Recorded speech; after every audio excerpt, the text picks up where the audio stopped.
नमस्कार। मैं professor M Shahul Ahmad, Hindi विभाग, अलीगढ़ मुस्लिम यूनिवर्सिटी अलीगढ़।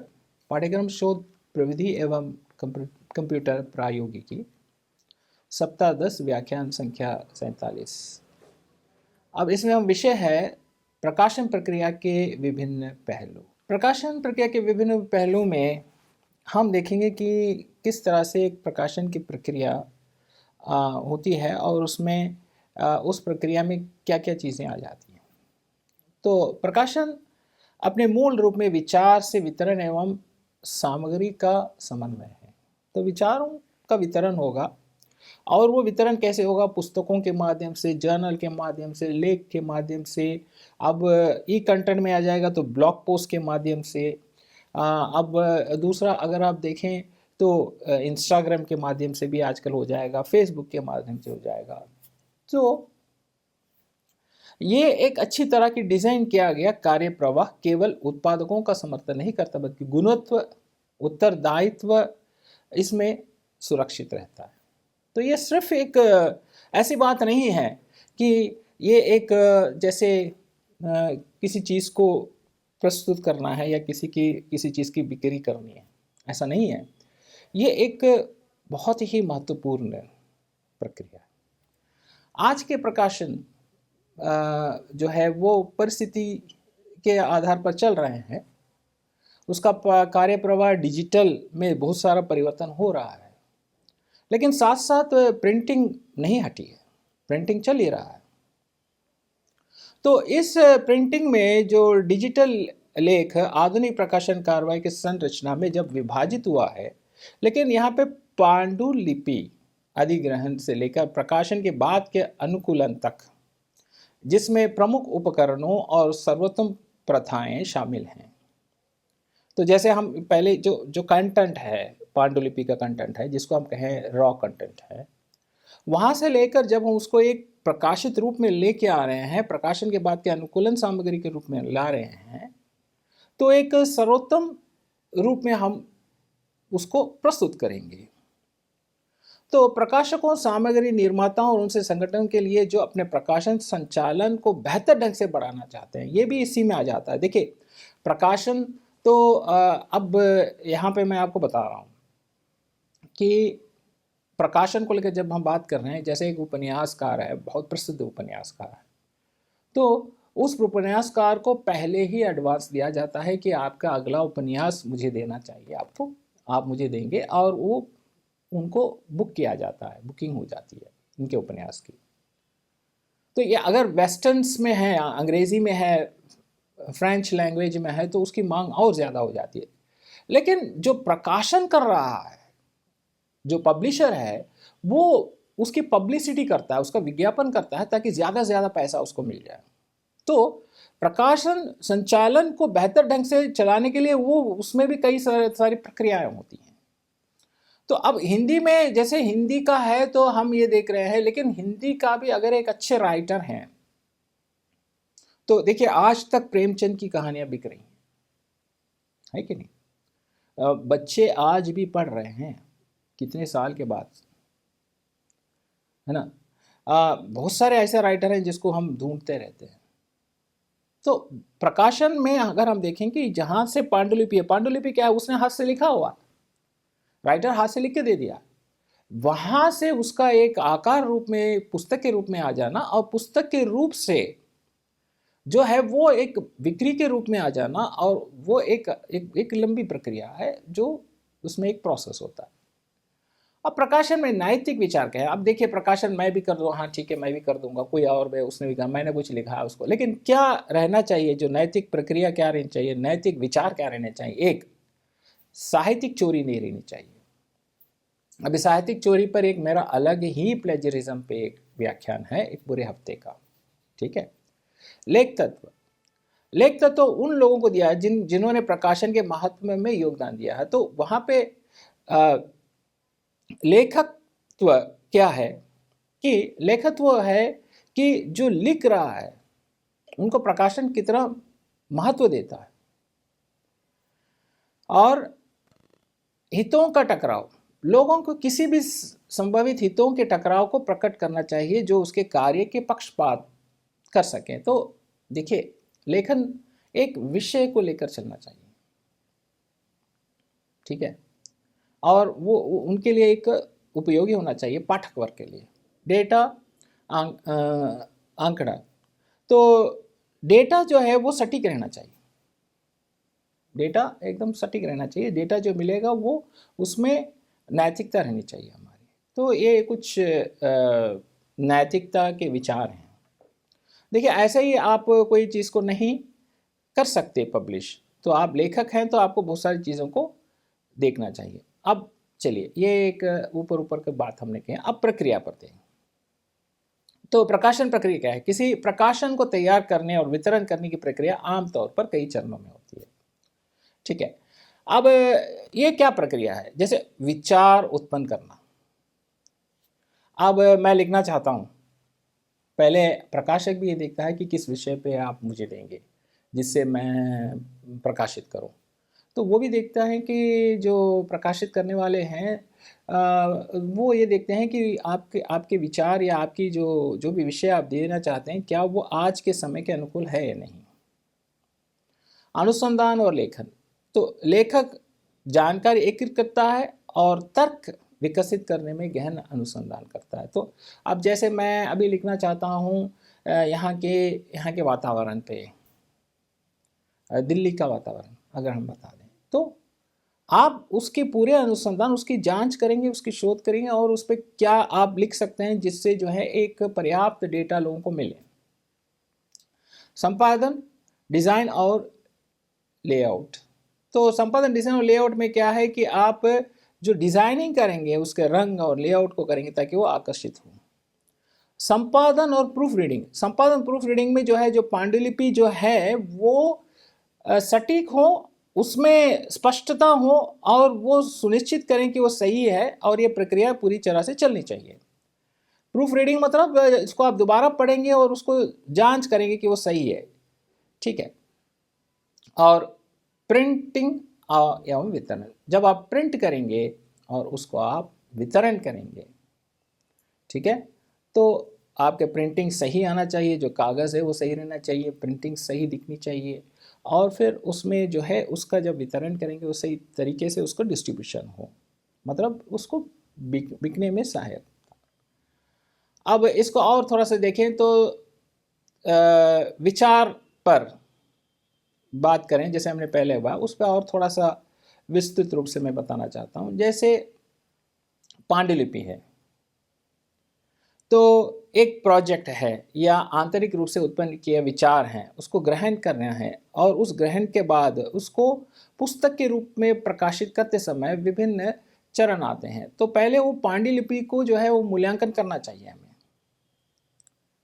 और वो उसके मूल्यांकन करके उसे आमतौर पर उसकी प्रस्तुति पे, उसके गुणत्व पे, उसके संपादन नीति पे, इन सब पे हमें पहले ध्यान देना चाहिए। अब उदाहरण के लिए अभी आप देखें, मैं एक राइटर हूँ तो मैं कुछ चीज़ को लिखूँगा तो वो पांडुलिपि जो आपको प्राप्त होगी या प्रकाशक को प्राप्त होगी। तो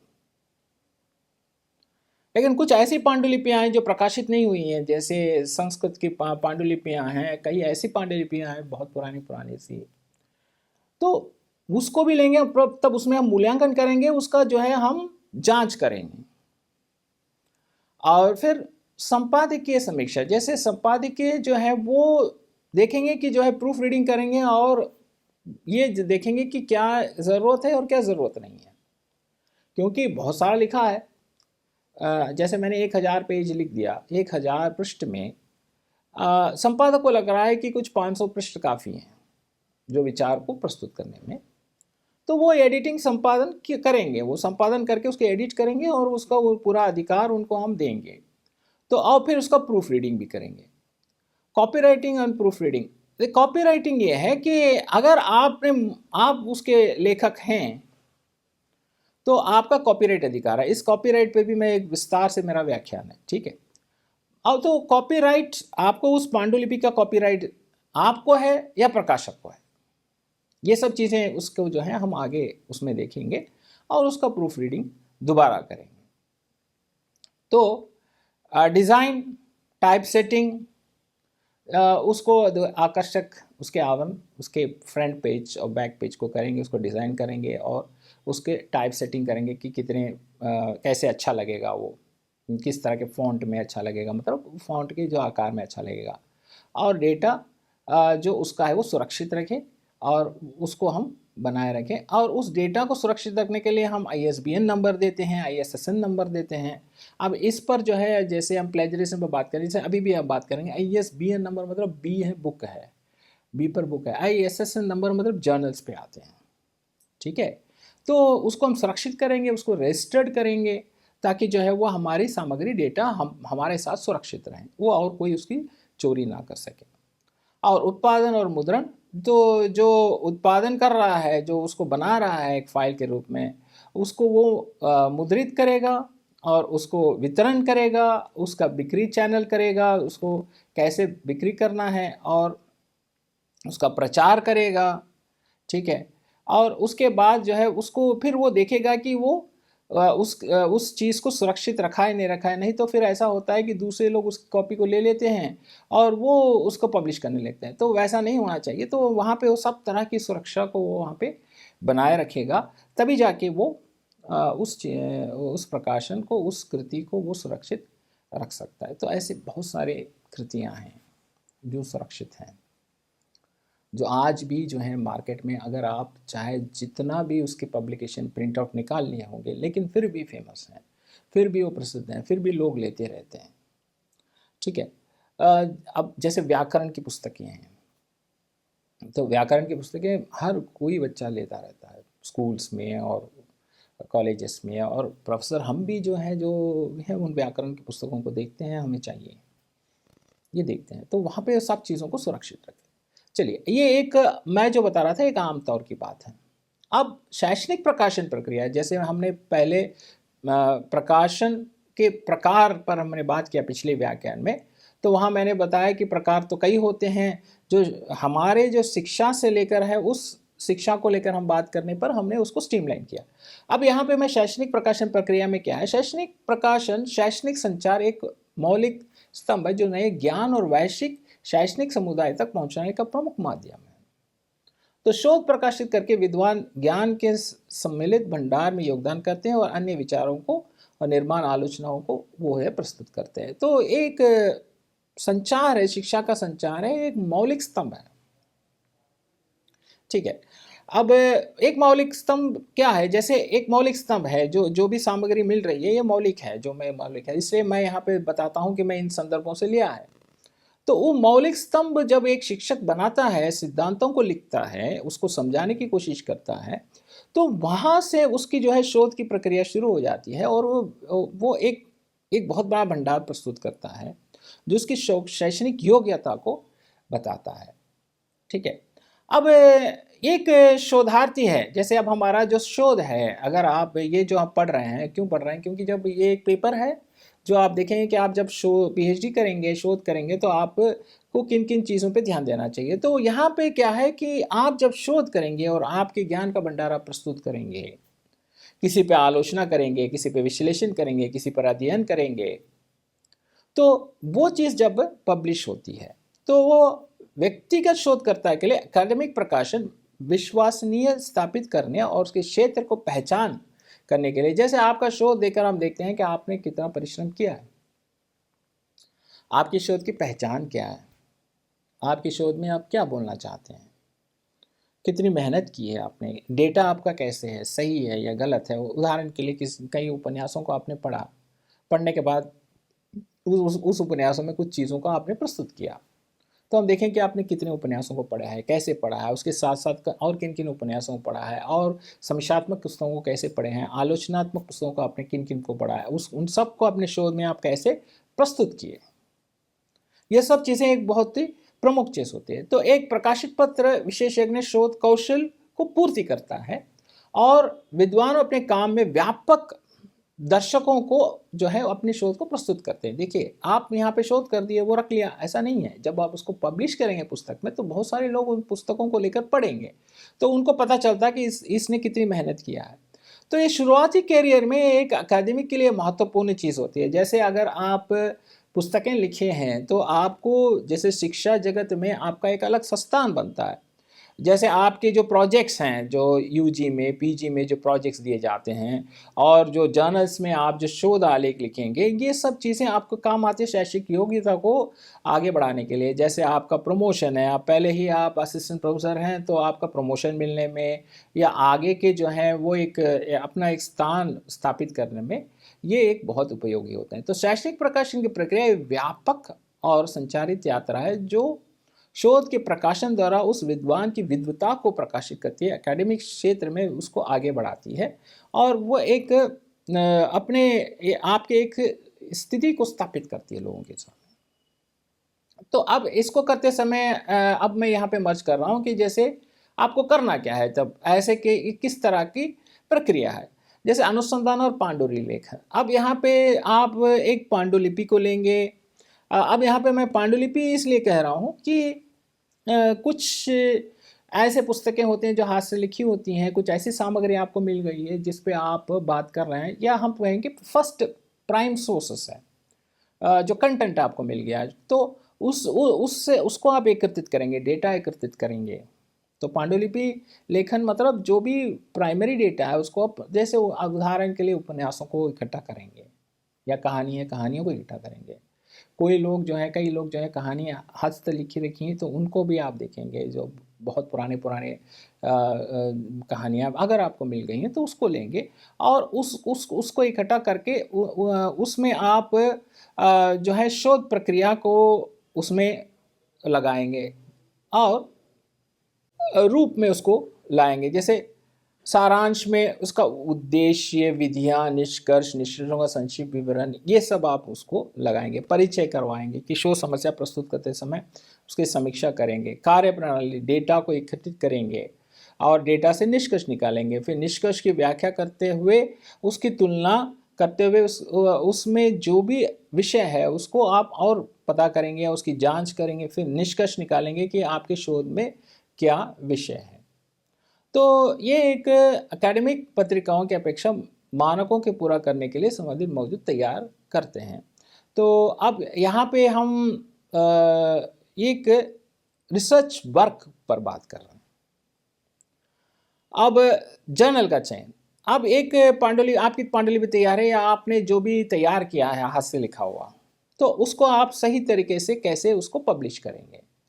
तो आप जर्नल को ध्यान देंगे कि किस तरह का जर्नल है और उस जर्नल का इम्पैक्ट फैक्टर क्या है। अब यह है कि पहले आप जब जर्नल में पब्लिश करें, आप पहले ये देखें कि उसका ISSN ISBN नंबर है नहीं है। अभी आजकल जो है वो स्कॉर्पस और UGC केयर लिस्ट में होना चाहिए, उसका नंबर होना चाहिए, फिर उसमें इम्पैक्ट फैक्टर होना चाहिए। तो ये सब चीज़ें आप जांचेंगे कि वो जर्नल जो भी वो पब्लिश कर रहा है वहाँ आपकी पांडुलिपि सुरक्षित रहेगी और आप जो दे रहे हैं, तो पांडुलिपि तो आपका शोध, तो उसमें वो रहेगा। तो अब उसमें जो है आप इम्पैक्ट फैक्टर देखेंगे और आपके जर्नल में जब आप प्रकाशन करेंगे तो वहाँ पे आप किस तरह की सदस्यता पर जाएंगे कि उसमें आप सदस्य बनेंगे उस जर्नल में या नहीं, और स्वीकृति देखेंगे कि क्या वो आपका लेखन स्वीकृत किया है या नहीं किया है। तो फिर जब मिल जाता है तो फिर उसको आप सुरक्षित रखेंगे। फिर जब पांडुलिपि को सबमिशन करेंगे प्लेटफॉर्म के माध्यम से, तो वो आप किस तरह से, जैसे प्लेटफॉर्म में सबमिट करेंगे तो हर जन में अपने विशेष फॉर्मेटिंग में रखता है कि किस तरह का फॉर्मेटिंग रहेगा, उसका कवर लेटर कैसे रहना चाहिए जिसे आप भेज रहे हैं, सहायक सामग्री आपको साथ भेजनी चाहिए ताकि वो सहायक सामग्री वो पब्लिश करें, नहीं तो वो ऐसा लगेगा कि जैसे आप सिर्फ विषय को भेज रहे हैं, आपका ज्ञान नहीं है। और फिर उसकी समीक्षा, जब आप समीक्षा करेंगे तो समीक्षा में ये होगा कि आपने जो भी उस पांडुलिपि समीक्षा प्रक्रिया को आप बनाए हैं तो वो विशेषज्ञ शोध की गुणवत्ताओं को और मूल्यांकन को वहाँ पे प्रस्तुत करें। ठीक है, तो इन सब को लगाकर आप जब भेजेंगे तो जब पत्रिका उसको स्वीकार करेगी तो फिर उसको आपको दोबारा वो भेजेगी कि वो आप उसका संशोधन या पुनः प्रस्तुति देखें कि उसमें किस तरह के संशोधन ज़रूरी है, कि जिस आकार में भेज रहा है क्या वो सही है, क्योंकि संपादक उसको देखता है और उसमें भी वो अगर चाहता है संपादक तो कुछ चीज़ों को वो हटा सकता है या वो आपके अपने विचार बताता है कि इसमें कुछ परिवर्तन कर दीजिए। तो उसका संशोधन करेंगे, फिर उसको पुनः प्रस्तुत करेंगे।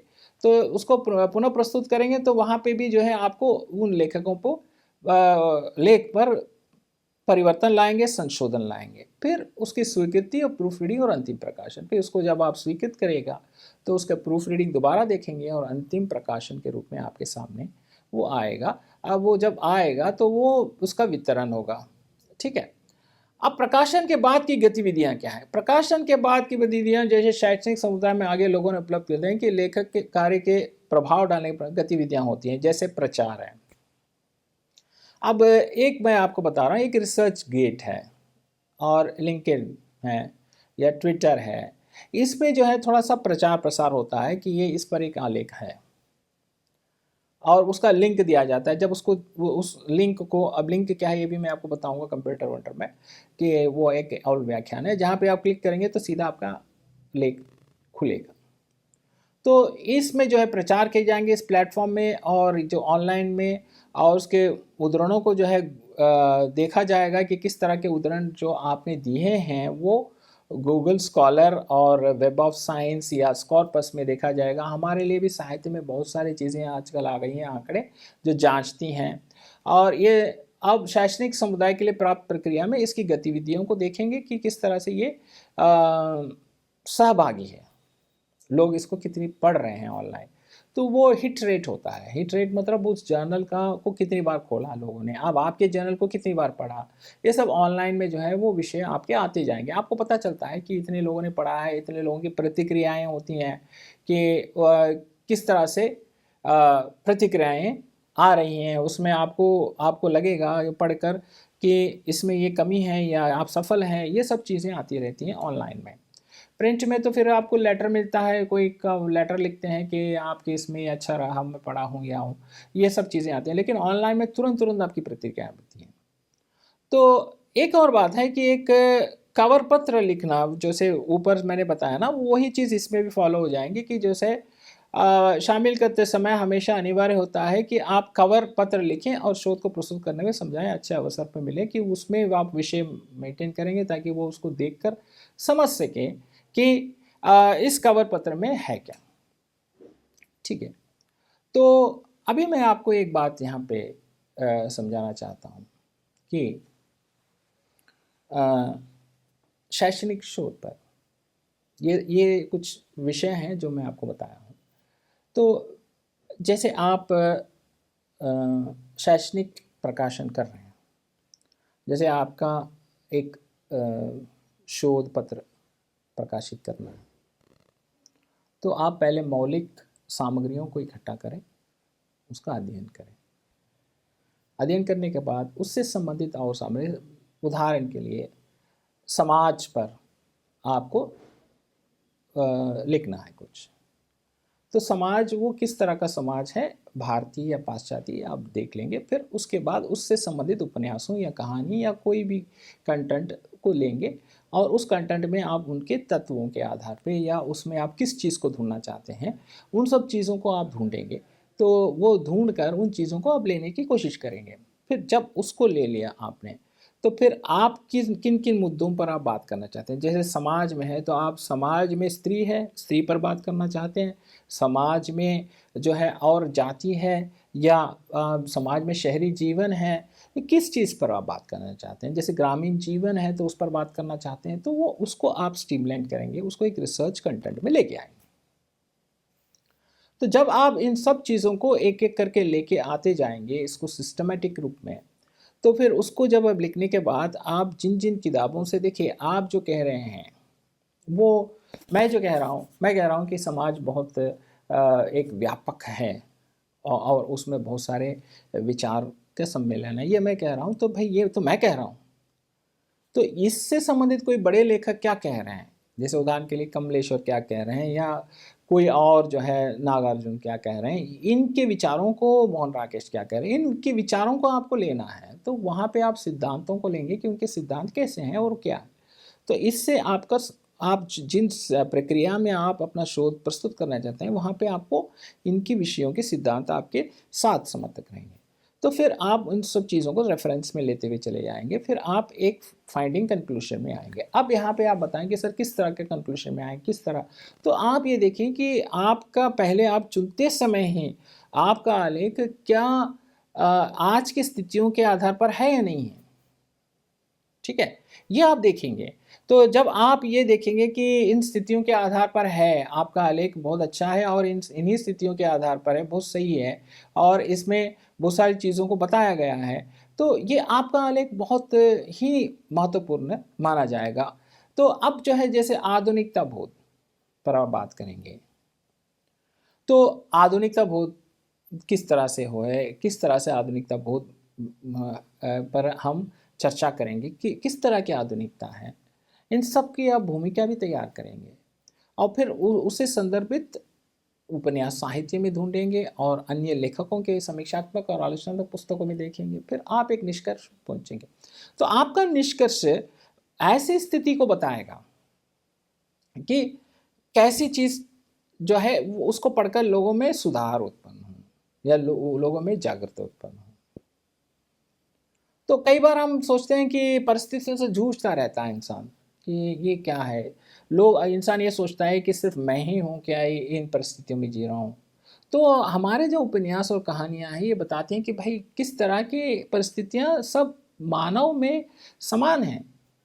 तो वो मानव, वो पात्र या वो नायक उपन्यास का, वो कैसे उन परिस्थितियों से आगे बढ़ता है और उसकी मनोदशा कैसी रहती है और उन मनोदशा में परिवर्तन कैसे लेके आता है। तो ये सब आपके फाइंडिंग्स अगर ये पत्र में जब छपते हैं, उसको कोई पढ़ता है तो वो उस चीज़ों को समझने लगता है, ठीक है। अब आप देखें कि प्रेमचंद की कहानी क्यों इतनी जो है आज भी हर बच्चे पढ़ते हैं, हर लोग उसको पढ़ने की कोशिश करते हैं। सिर्फ मनोरंजन नहीं है उसमें, उसके उनके विचार हैं, उन्होंने परिवेश को उतारा है। तो उन्होंने वहाँ पे बहुत बढ़िया भाषा को और भाषा की प्रस्तुति को देखा है जो सरल तरीके से लोग समझ सकते हैं, ठीक है। तो इन सब चीज़ों को जब बताते हैं तो समाज में परिवर्तन उत्पन्न होता है। पहले तो जो रिसर्च कर रहा है वो रिसर्च करने वाला में उसमें इसी में मानवता और मूल्य और इन सब चीज़ों पर ध्यान देने लगता है। और जब उसका संपर्क लोगों से होता है तो आपका रिसर्च आर्टिकल कोई पढ़ रहा, तो जो पढ़ेगा तो वो उसको पढ़कर वो एक मानव मूल्य के आधार पर जीने लगेगा। जैसे आपका रिसर्च आर्टिकल मानव मूल्य पर है तो लोग देखेंगे कि क्या है भाई मानव मूल्य। तो आप अपने विचार नहीं बता रहे हैं, आप एक लेखक के विचार बता रहे हैं, एक परिवेश में किस तरह से मानव मूल्य होता है ये बता रहे हैं और उससे संबंधित बहुत सारे समीक्षात्मक और आलोचकों के जो मानव मूल्य से संबंधित विषय हैं वो बताएंगे आप, उनके सिद्धांतों को बताएंगे। तो अब मानव मूल्य उसमें खुद ब खुद आप लेके आते चले जाएंगे। तो एक इंसान सभ्य कैसे है, सिविलाइज्ड कैसे है, तो सिविलाइज्ड तब है जब वो सही और गलत को पहचानता है और मिलकर जीने की सोचता है, जैसे मानवता को लाने की सोचता है, मानवता को दुनिया में स्थापित करने की सोचता है, मूल्यों को स्थापित करने की सोचता है। तो जब उसको स्थापित करता है तो एक सभ्य समाज हमारे सामने आता है। तो अगर आप देखेंगे कि हर कोई जो है पढ़ा लिखा है एक जगह पे, तो वहाँ पे एक सभ्य, एक समझ वाला समाज आता है। तो शिक्षा हमें क्या देती है, शिक्षा हमें नैतिकता समझाती है, मूल्यों को समझाती है और हमें जीने को बताती है।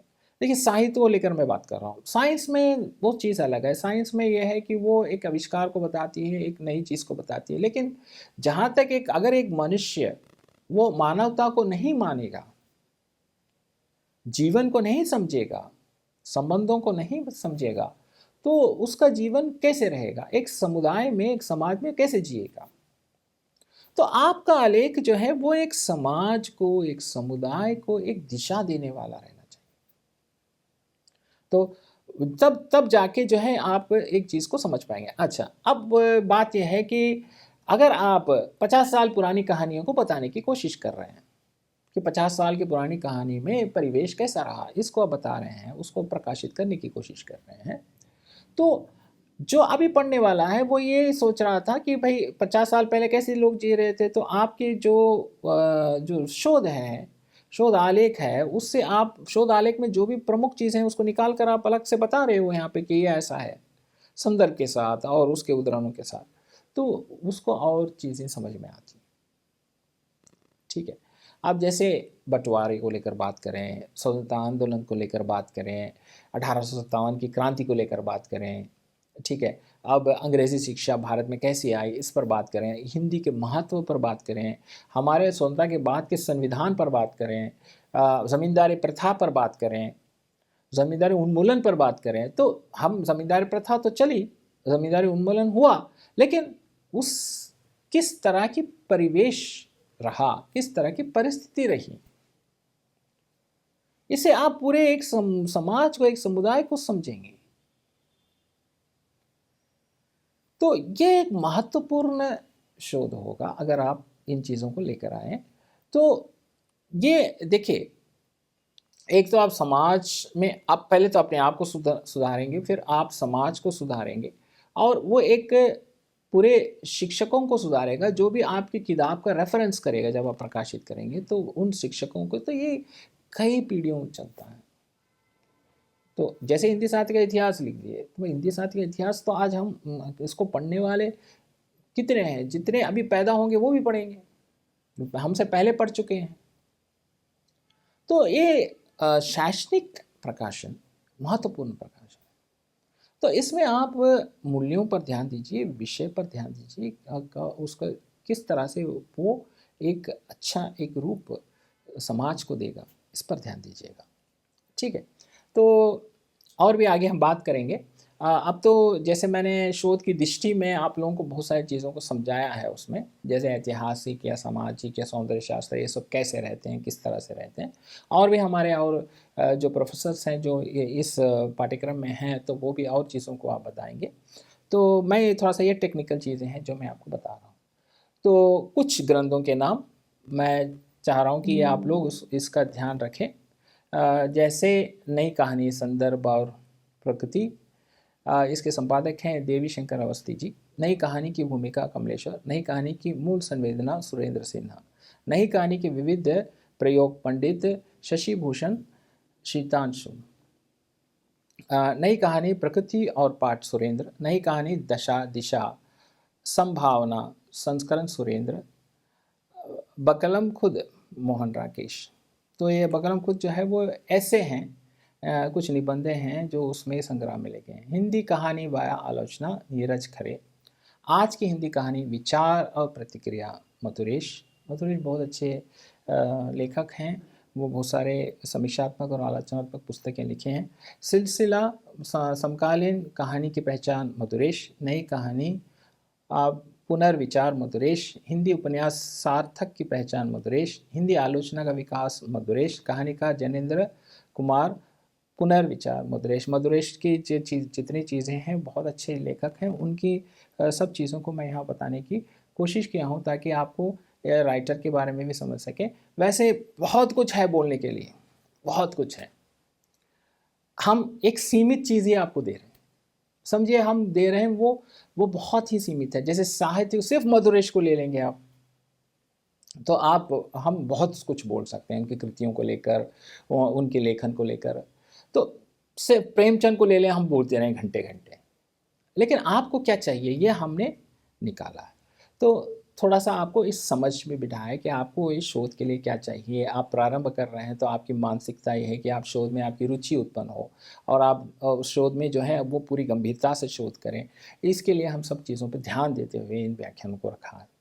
ठीक है, अब पब्लिकेशन को लेकर हमने बहुत सारी चीज़ों को वेबसाइट से निकाला है, जो अच्छे वेबसाइट हैं, जो भारतीय हैं और पाश्चात्य भी हैं, जिससे आपको एक आइडिया मिल जाए कि किस तरह से पब्लिकेशन किया जाता है। वैसे हम जैसे लिखते हैं तो हम दे देते हैं उसको कि प्रकाशक को कि वो उसको प्रकाशन करे और वो उसको प्रकाशन करता है, लेकिन इसकी प्रक्रिया क्या है और किस तरह से होती है, अगर आप खुद प्रकाशक बन जाएं तो आप किन चीज़ों को लिखना है, ये इस शोधार्थी को इसका ज्ञान होना ज़रूरी है। क्योंकि प्रकाशन प्रक्रिया को नहीं समझेंगे तो आप जो है उस हिसाब से आपकी पुस्तक को आप उस आकार में नहीं लेके आ पाएंगे। तो आपको प्रक्रिया भी समझनी है और कहाँ प्रकाशित करना है इसका भी ज्ञान होना चाहिए। ठीक है, इसलिए हमने बोला कि रिसर्च जर्नल्स कैसे रहेंगे, उसके इम्पैक्ट फैक्टर होने चाहिए, उसके नंबर होने चाहिए, उसका रजिस्ट्रेशन होना चाहिए। ऐसे कई चीज़ों को मैं आपको बताते हुए आ रहा हूँ।